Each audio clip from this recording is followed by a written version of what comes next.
My daddy's got a gun, my daddy's got a gun, my daddy's got a gun, you better run. My daddy's got a gun, my daddy's got a gun, my daddy's got a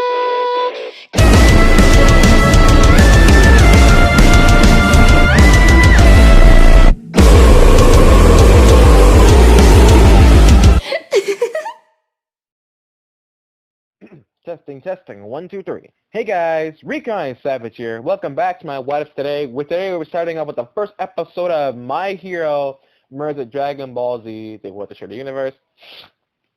Now for today's What If in this part, I'll be going. The story will be focusing around Zuko and Midoriya, not Goku and the Z Fighters, but I will swap between the two of them depending on the episode and parts. Every other part, I'll swap between the two main characters of the respective universes, respective shows, just so you guys can get that vibe of like it's an actual show, things like that. And let's get started.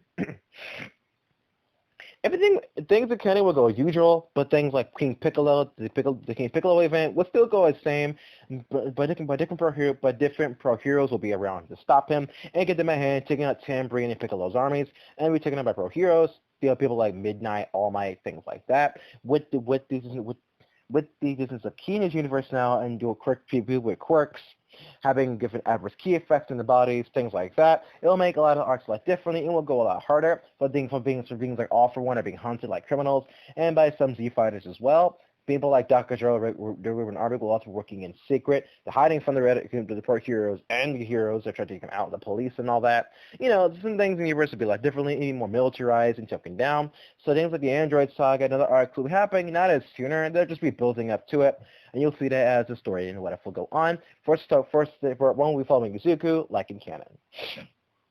Izuku's walking home from school one day, like usual, watching heroes do their jobs, writing down notes, things like that, and their powers, Midnight, writing other key words and effects. After connecting to the doctor, telling him he can't become a hero without a quirk, he's bummed like usual. But the idea is, he can still use key, but it's not as effective as those with quirks. Those are the quirks because those are quirks and their key abilities mixed together and make them a lot more effective, a lot stronger, with something Izuku knows and understands, which makes him a bit, very depressed about the fact it's not going to be as strong as someone like Kanchan, with ki and his quirk combined and being as effective as him as combat and fighting and things like that. So, of course, he's obviously depressed. The Sledgehammer attacks him. All Might saves him like usual. And when it comes down to find out All Might's big secret, he tells like he did in canon, but when it came down to actually trying to find what the hell in the Bakugo, like a Sledge villain, it goes as normal. But this time, All Might saves him. All Might saves him, tells him he's quick and they train for the entrance exam, and All Might's thinking about all the past users, how their key abilities work, what happened to them, people like Master Coin, Master Mataito, Master Roshi, and all them, where they are, what they've been. Maybe they can train Izuku, whoever they're training out during those couple of weeks for the actual entrance exam that he's going to take place in, that he wants to be in, like in canon. So he tells him to hunt them, Master Roshi, and contact them what called a Nimbus, but he doesn't. He can contact them and things like that. So he called Master Roshi, who's obviously training and all that, training students. Training some heroes that are also there, like Endeavor, teasing his anger. He's trying to change in this timeline. In this timeline, the What If, Endeavor is trying to do better as a father already for Shoto and his family, and Shoto and his family, and trying to do a lot better then and be a better person. Well, first, and while also getting all of his powers and his anger, to get that chip off his shoulder, trying to already redeem himself a lot sooner in canon. Thanks that he had Master Roshi and a lot of his father figures around him, could talk to him better and better understand his plea and feelings, and will slowly make him feel a better person as whatever goes on. So do not worry, he will have somewhat of a redemption arc in the series. That'll happen a lot sooner than it did in the actual My Hero universe, but a lot cooler, and it'll be more emotional. Hint, hint. Sorry for that. Hint, hint. Keep that in mind. So he calls Master Roshi. Master Roshi talks to All Might, telling him, "Hello, my students. You seem to be calling for something. What is this now?" "Hey, Master Roshi. I have someone you can train.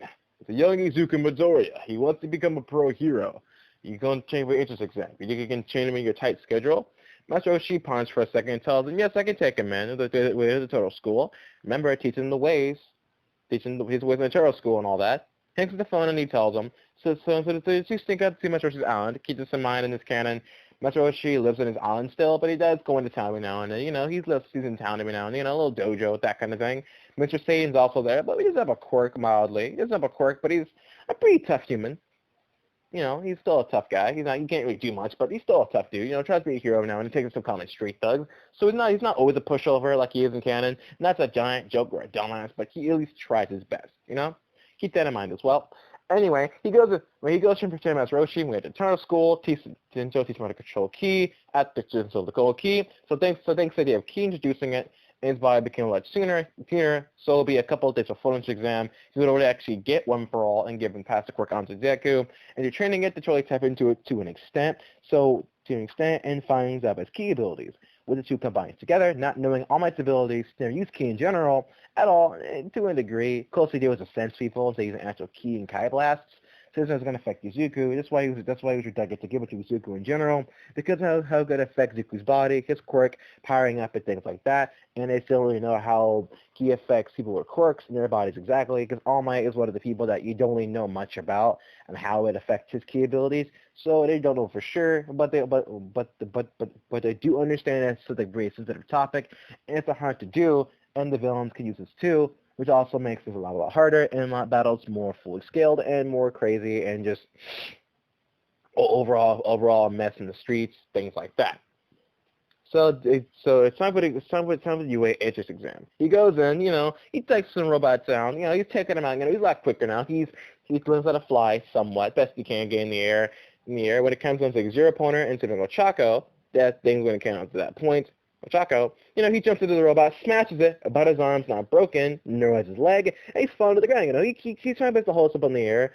Ochako, who's still, he's a little bit beaten up from the robots falling, things like that. Goes to catch like usual in canon, but this time she kicks him down with her quirk, slows him down, hits the floor, things normal, goes to Recovery Girl, patches wounds up a bit, and waits for the call. Thanks to all my other four heroes being there as well. Other things is Stujo's canon, but he does see things like Yamcha on the news, saving heroes, people like Krillin not being a cop, but, training, doing his thing, tournaments, things like that, becoming famous, making money, making Zenny, and other things you would know of, and the basic stuff. People like Bulma or Brockets on the news with their Dr. Priest and their inventions of holding people's storage units, moving quirks around, showing how they're affecting the economy.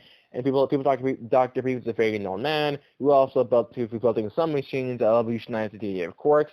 And support items allowing people without quirks protect themselves better, plus defense items as well. Because when they buy superpowers, it's better to have some way to protect yourself than letting someone with the power to fight them off or not a very effective power, stuff like that. To better understand these things. So that the world can be more safe for all those with and without the quirks. Anyway, so he waits for All Might to contact him, like in canon. He gets to finding he cries his eyes out and ready to go to the first day at school. Around this time, the King Piccolo event is done. King Piccolo's in prison, while OG Piccolo is in the mountain there waiting, training, doing for Goku. They do their casual stuff, the usual things happen there. He's training on Kami's lookout. He's talking to Kami after coming to some pro heroes who ran into her. I talked to him. He ran into some heroes like Aizawa, Mr. Peasant Micah, and all of them do not know who Kami is. Then not been to the actual lookout before, or they've never been to Korin's Tower either. These things are kept in their rats because how the senzu beans work, and if a senzu bean can heal someone's body, then villains like All for One actually could get a hold of them. So it's better for many heroes, pro heroes, and lesser heroes not to know all these kind of things. So it's only for people, Principal Nezma to use these things, and Recovery Girl, stuff like medical stuff, things like that, but only for dire moments and dire straits, like a crazy moment, and they use the excuse of it somebody's really powerful regeneration quirk that's doing the effect and healing and the basic stuff, to keep it a secret, to protect people, to make sure the proper people don't know about it. But many villains in hiding don't know where some villains are, and All Might's looking for them but can't find them. Even with ki something, they seem to be unknown.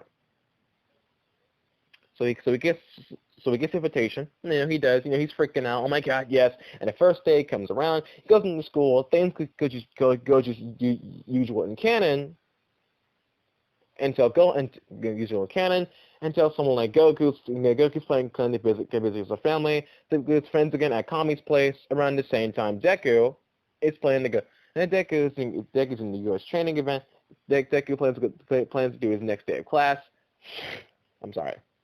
I'm clearing my voice out. Things use canon. Things use canon. But when it comes down for the time, comes down for USJ attack. When attack USJ, this is where things do for the canon a little bit.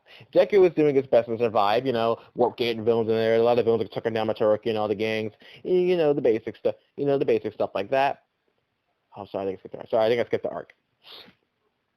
Anyway, when it comes up for the whole team up battle arc training thing, it goes a lot differently. Deku using One for All, finally getting the hang of it after training. He never touches fingers talking to Aizawa like he did in canon. That never happened, but he did crack his thumb, not him up, like a good little Sky's finger, bruised up, which is not a bad. Charizard doesn't take up his quirk and things like that. He does make him better to train together, and Master Roshi is there and does watching Izuku, and does give him a praise, give him a good job, my student, with a Terra school, teach him about ki control, and he'll see Master Roshi every now and then for some basic ki training in martial arts, so they get better at some their abilities, and they'll probably talk to him more often as time goes on with the Pro Heroes and other pro martial arts they know of, with things like Master Matite. They did say Master Matite, though, who isn't dead this time, who's not dead in this timeline, will also be there as an advisor to Master Roshi to look up for student again and help him stay on the way to Turtle School and be a good person and, be a better teacher for them and teach the new generation how to be strong fighters and train them in the ways of the Turtle School and Turtle Arts.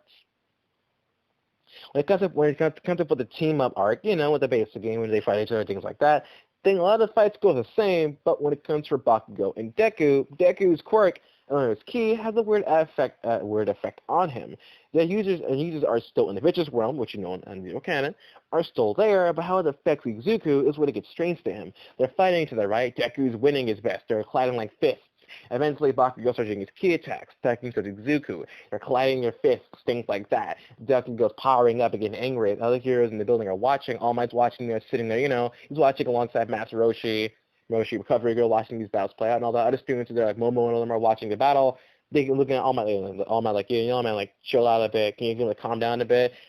They're using her ki attacks now and a little destructive. All Might's still watching this, watching the play out. Smile on his face, like, it doesn't seem that crazy. But if it is crazy, I will step in, as I plan to do, because I am here. Do not worry, Momo. You've been feeling a true hero. Please, have faith in your classmates, not to get too rowdy, to fight the hardest. Izuku and Bakugo are simply giving us all which is only fair and what's all that's meant to mean. The other two are watching, but this battle is making points because it's crazy. As Ken and Bakugo, the Deku still gets hit. He got hurt a little bit by Bakugo's explosion. So you can see it's still somewhat as canon, but Izuku does push for the back of the time, and she's in the hallway. She can just Choco are simply talking, drinking, all that. Nothing thinking about it. So they're feeling it, and they're both kind of they're step up there and go all like this, and Izuku like that gives him energy, and energy starts to get in his heart, engaged in talking. All he's done to him, all that's happened to him, being fired up, right? He's angry, he's gliding his fist, falling using one claw, giving his energy to 5-4. In his timeline, since Quirky's can transform, he wouldn't pick up full cowling as soon as like the next day, but he does have some semblance and idea of what the hell he wants to do. He didn't name it yet, but he just does it. In his heart, in my little call it full cowling, he uses full cowling time. He uses full cowling 20% and calls it Bakugo. The Glide Fists, Bakugo is looking in his eye, he's fired up, his pupils dilate, and they're going at each other. Bakugo transforms to an extent, he powers up to his full power state, and almost fires out his AP shot towards Deku, and All Might simply tells him, yo, hell no, don't you do that in here, that's dangerous, especially in your transform state, and your since because your transform state and the room you're in, that'll most likely take out the entire training area and then some. Do not fire that young Bakugo. If you do, you'll be expelled. If you do, you'll be in trouble. Trying to tell him to stop it, and Bakugo just goes, damn it, and Deku decks him in the face hard as he can. The two are going at it, getting faster and faster, and the rest of their fighting takes him outside the training area, outside the building. And they're in the air, colliding fists, flying into throwing key left to another, and the two are simply watching. Watako is trying to get to the bomb, either stopping it, right? And these two are duking at themselves until Bakugo throws Deku into the building, which hits the bomb. He doesn't touch it in time, but he does rocket back towards Bakugo, yelling his name, and Bakugo yelling Deku's name, similar to like Naruto and Sasuke, and they collide just again, with the shockwave colliding into each other, and they're going at it again, picking up speed. With momentum, planets are colliding, the ground shaking. People like my was watching the fight, and All Might is sitting there with a smile on his face, beating his sweat for a second. He's feeling this pressure, feeling the heat, and noticing they're getting too rowdy. Before the second Chaka gets a chance to in effect with Ida, she finally managed to touch the bomb. As the bomb, All Might tells him, Full All Might can finally say the words "no" for his mouth and said the words "the heroes win, the villains lose." That's when Deku does it. His eye, he dilates, he roars like a monster, starts beating the crap out of Bakugo, throws to the floor, throwing to the ground, like they're going back in the air, right? You can see his key trail behind them, rocketing towards him in the air, the combo, uppercut, the uppercut, axe handle after axe handle, rocking down in the air, the Shiro going at it. He's not giving Bakugo a chance to start. He get a chance to, and then he yells it. Full cowling, didn't say full cowling, but 20% or smash, and he hits him. Hits Bakugo with his chest, a double axe handle down to the floor. Bakugo lands on his feet. He hits the back. He rocks to his side. Farzik Gatlian says, "Fuck it, Idea, king shot." He says, "Fuck it, Idea." But he says, "Idea, AP king shot blast." And he shoots Deku. Deku gets the attack hits him, he blocks one of his arms a bit, like he's one arm, he's trying to block it with one hand through his side of his body, when he's in the air floating above him trying to block it, tries to come behind one hand, it's green, and he goes, "That's it, Kamehameha!" And he fires it out, using one for all as well. It is somewhat transformed state. And two beams collide, All Might's watching it play out. Master Roshi's like, holy shit, we gotta stop them, gotta calm them down, things like that. He didn't expect this. He's proud of Deku's fighting his hardest now, but he's losing control. He didn't know what's up with Deku. Maybe he's supposed with anger, aggression. So I think it's up with the two of them, and Deku is definitely the one who's going like a berserk. So All Might Metro should come in there, obviously. The heroes pop in. Mr. Isaiah Deku with their quirks. He pops up, as he did. Metro pops up in the air, knocks out Deku. He falls. All Might knocks out Bakugo. Bakugo hits the floor unconscious. All Might picks him up on his shoulder. He catches Izuku. Izuku with the help of Master Roshi and goes, "You know what? I think that was weird. What's up with this quirk, man?" He's like, "What happened to him?" And he's snapped before and doesn't almost think to himself. It's like about one for all. Deep down, one for all's abilities, all the quirk users' abilities are also inside of the quirk, and the key abilities and their effects and their powers and stuff like that. Also mentally, something in Deku sent him into a blind rage. Anger, frustration, something is up with Deku, making him berserker. Because someone like a monster, someone crazy. Someone like Broly, from Dragon Ball Super. Someone like Broly, per se. They don't know who that is at all yet. We'll get into that story when the time comes to it. But anyway, so after that, the two of us is a recovery girl, and All Might needs to talk to Deku about this, and it gets further along that recovery girl as well. When that time comes, we'll cover that in the next episode of My Hero Ball Z Part 2. Part 2, the Berserk.